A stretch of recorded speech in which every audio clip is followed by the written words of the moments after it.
তো বন্ধুরা, good evening. এখন বাজছে সন্ধ্যা 5:30।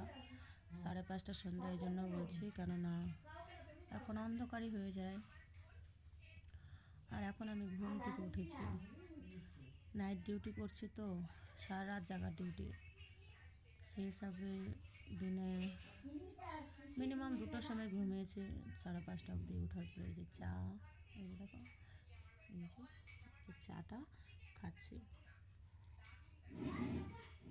আসার পর ঘুমাতে পারি না, কেননা অনেক সংসারের কাজ থাকে, সমস্ত কাজ, রান্নাবান্না, এটা ওটা করে ভাবি কি ভিডিও বানাবো, কেননা ওইটুকু আমি ইনকামের জন্য ভিডিও বানানোর কথা ভাবি। সত্যি কথা বলছি, আমি অহংকারটা করতেই পারবো না যে আমার দরকার নেই, আমি এমনি ভিডিও বানাই। আমার আগে এটা মনে হতো, এখন আমার জীবনে ওইটুকু ইনকামের উপরে ভরসা, মেয়ে দুটো ভবিষ্যৎ, নানা রকম